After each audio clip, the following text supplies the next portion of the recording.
Halo, assalamualaikum. Jumpa lagi dengan Manos Channel, masih di seputar tanaman. Dan ini saya sedang mau merawat pemberian nutrisi untuk pohon durian bawor yang kali ini sudah berusia sekitar berapa ya? 3 tahun lebih lah.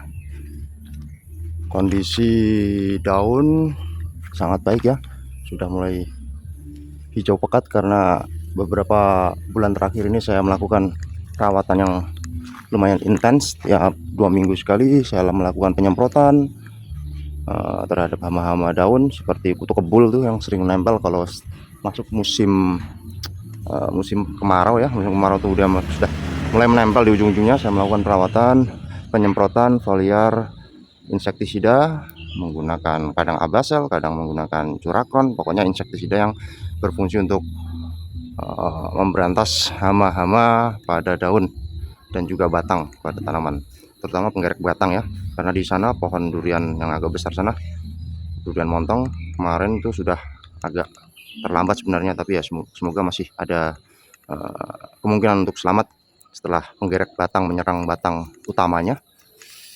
Dah, kita lewat, skip saja dulu itu, kita fokus ke ini. Untuk kali ini saya mau melakukan pemberian nutrisi, ini dia asam fumat, pemberian asam fumat karena ini menjelang musim kemarau, sudah waktunya untuk pemberian pupuk lagi ya. Setelah ini pohon ini belum pernah berbuah ya, sama sekali belum pernah berbuah sejak saya tanam 3 tahun lebih, 3 tahun yang lalu.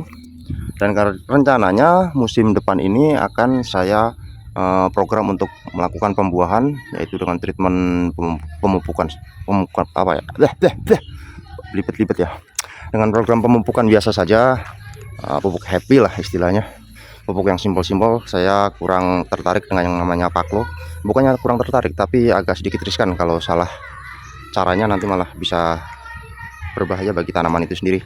Tapi kalau bagi yang tahu caranya, prosedurnya sesuai, saya rasa itu paklo itu aman untuk membuahkan pohon durian. Tidak harus menunggu besar ya. Tapi karena ini hanya menggunakan pupuk standar ya, pupuk happy biasa, jadi saya akan coba untuk program pembuahan. Semoga 4 bulan 5 bulan ke depan, ketika sudah panas-panasnya itu mendekati akhir musim kemarau, semoga bisa keluar mata ketamnya ya, semoga saja, namanya juga ikhtiar. Namun untuk di awal ini saya akan melakukan pemberian asam fumat dulu untuk media tanamnya atau media tanam sekitar ya, lahan sekitar, agar mikroorganismenya yang ada di sekitar ini bisa lebih banyak, lebih baik lagi.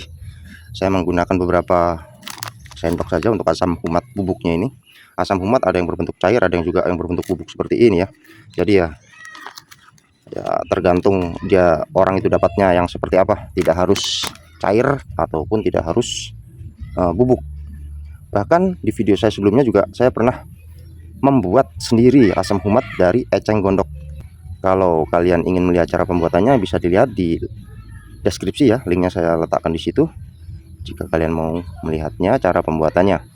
Untuk kali ini saya tidak melakukan tutorial pembuatan asam fumat karena sudah pernah. Selain itu juga akhir-akhir ini saya tidak ada waktu untuk ke sawah mencari eceng gondok atau ke kali, ada kesibukan lain.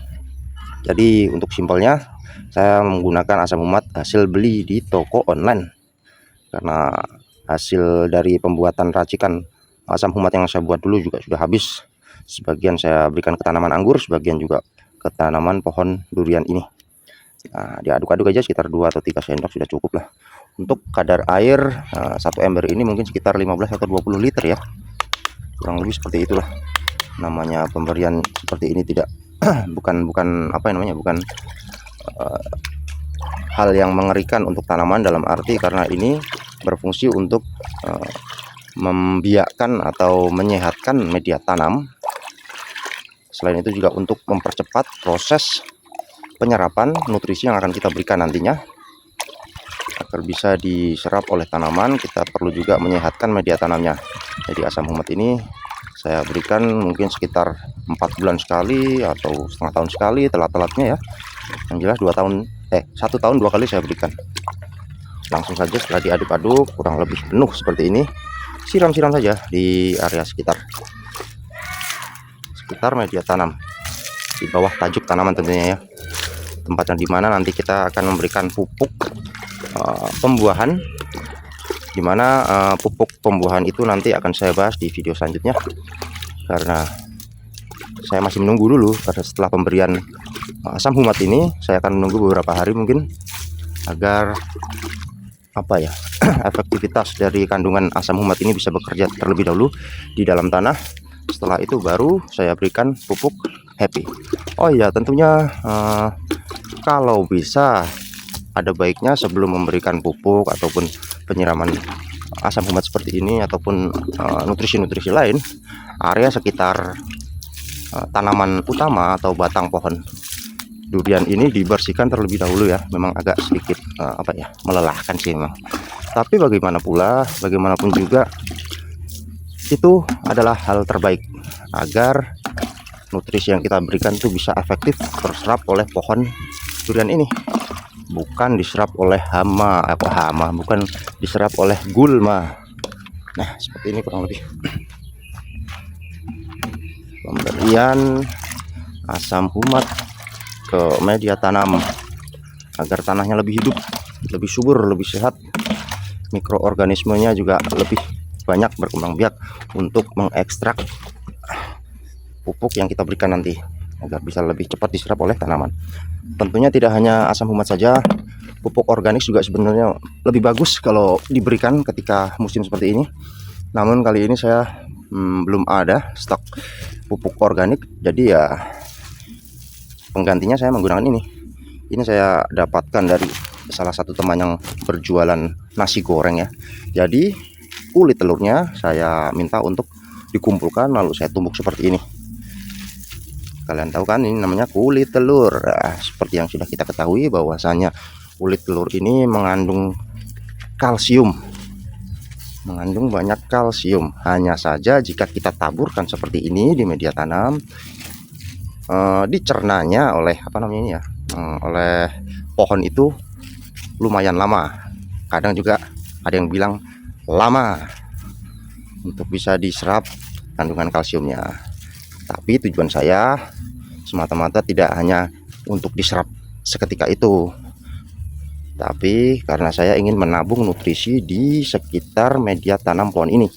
Kalau kita berikan saat ini mungkin 6 bulan, 7 bulan, 8 bulan ke depan baru bisa diserap. Setidaknya kita punya cadangan nutrisi di sekitar media tanam ini. Istilahnya tuh apa ya, nabung. Nabung nutrisi di media tanam. Tidak ada salahnya kita berikan ini. Ini juga tidak ada dampak buruk bagi tanaman ya, ataupun bagi media tanam. Ya, suka-suka aja lah pokoknya. Selain itu, kalau masih mau menambahkan lagi juga, kita bisa menambahkan untuk di awal musim kemarau ini ya, kita bisa menambahkan kapur dolomit di media tanam, karena beberapa minggu yang lalu sudah saya berikan, jadi saya tidak akan memberikan lagi. Cukup dengan asam humat dan juga ini tabungan kulit telur yang mengandung banyak kalsium. Tentu saja sifat dari kulit telur ini slow release ya. Slow release itu artinya diserap perlahan oleh tanaman, tidak langsung bekerja saat itu juga saat kita menyiramkan atau menaburkannya di sekitar tanaman. Ya enggak apa-apa lah, toh kita juga tetap memberikan nutrisi dalam jangka panjang. Oke, saya rasa cukup sekian tips untuk merawat pohon durian, pemberian nutrisi yang bisa kita dapatkan dari sekitar bahannya. Tentunya bahan-bahan yang bisa kita dapatkan dari sekitar kita, kulit telur ataupun kacang gondok yang bisa kita jadikan asam humat. Kalau cara pembuatan asam humat bisa dilihat di deskripsi ya, linknya sudah ada di situ. Dan kalau merasa agak kesulitan, ya beli saja lah yang instan juga nggak apa-apa, modal bos sedikit nggak apa-apa lah untuk tanaman kesayangan kita. Oke, sampai jumpa di video selanjutnya. Assalamualaikum warahmatullahi wabarakatuh, semoga bermanfaat.